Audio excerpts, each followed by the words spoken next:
I'd like to tell you a bit about some of the names.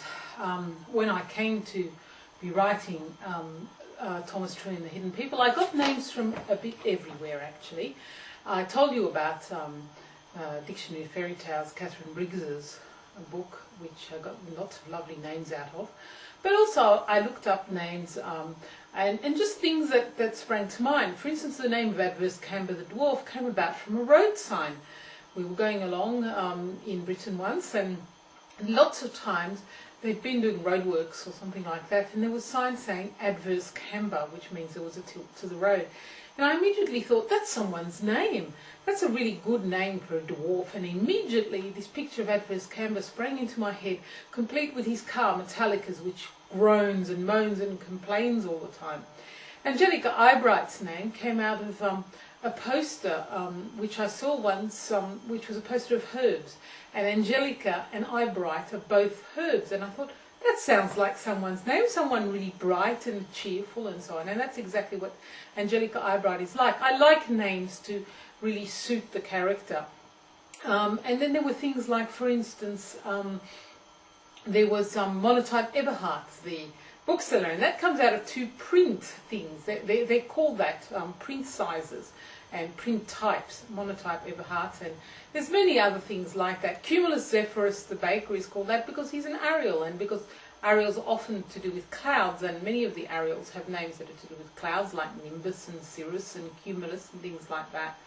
The names for the places, Alchurch came about because I often felt that in Britain, in the villages, you get two different kinds of churches. One are the very square sort of Norman towers, which have little tufts of stone at the top. And I always thought they looked rather like a square owl's head.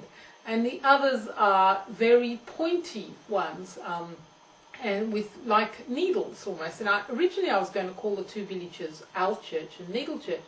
And then my husband David said, no, why don't you call it a spire? Because it is a spire that you're talking about, but also because they aspire to be greater than Owl Church.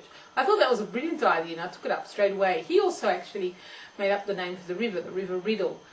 So I always do take suggestions from people around me as well as out of books and out of things I've seen and so on and so forth. The Uncouth's name came out of just thinking about uncouth, and then the Pandemonium is actually comes out of it's a word which means all the demons. And it's often used as a city in sort of in hell and stuff like that. The Ariels come out of the angels of the air, etc., and out of that wonderful character Ariel in The Tempest, in Shakespeare's Tempest. The sea folk, it's obvious where they come from. The Middlers, because they live on the surface of the earth, they're sort of on Middle Earth, Middlers. And the Montagnards, because Montagnard is actually the word in French for someone who lives in the mountains. The names have come from a variety of sources, but they've been heaps of fun to make up as well. And as I say, I love to have names that actually fit the characters, and so I do think about them a fair bit. One of the great joys of working on this series has also been the opportunity to work with a wonderful illustrator, Ted Dewan. And he's Ted and me at an event which we both spoke at in Oxford last year in October 2006. Ted's a fantastic picture book illustrator who's created a lot of his own work as well as illustrating other people's. And I think what he's done with the Thomas Trew series is really bring it to amazing life with the wonderful, wonderful pictures he's done. Here's Ted signing some books at the same event in Oxford. Here are some of Ted's pictures. Here's Thomas and Pinch and Patch. This illustration is from the Horns of Pan. And here also from the Horns of Pan is the Centaur. Here's the Magicians and Enchanters Convention. This one's from the Clink King's Gold. Here are the Trolls from the Clink King's Gold. Aren't they gorgeous? And there's Thomas and Pinch and Patch and Professor Mercurio. These are also from the Clink King's Gold. And here's the Dragon from the Clink King's Gold. Isn't he gorgeous? This is from Selkie's Curse. Isn't it beautiful? It's Metallicus flying.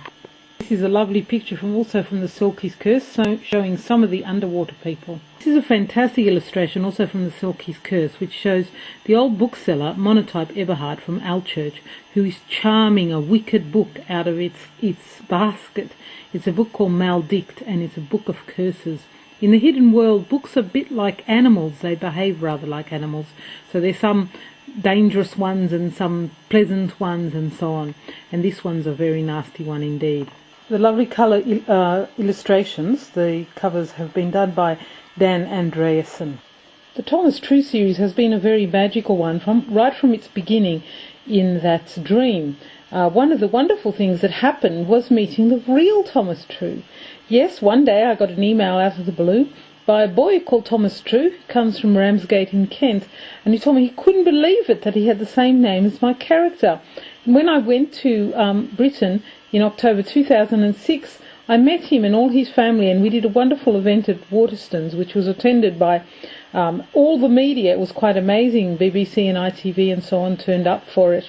And here's a picture of me and Thomas at Waterstones in Ramsgate, where we met. And this is me and Thomas and his little sister Alice. And there's a character called Alice who turns up in the very last book, The Island of Ghosts. Alice really wanted to be a character in the book, and she asked me, please, don't you think Thomas could have a little sister who could maybe rescue him from an adventure or something? And I said, well, I'm sorry, because it's a bit late to give Thomas a sister. He doesn't have one, you see. And maybe what I'll do is I'll put another character in, and that's exactly what I did in The Island of Ghosts, which is the sixth book in the series. So Alice, the Alice character, actually appears in The Island of Ghosts. Here's all of us at the Trew's place in Ramsgate last year, and there's my husband David on the right in the blue jumper, and me and Thomas and Alice, and then our son Bevis, who's at the front there, and Linda and Dave Trew, Thomas's and Alice's parents. We had a wonderful time, and it was just part of the magic of Thomas Trew that it was a wonderful event and meeting these fantastic people. Really, it's been touched with magic.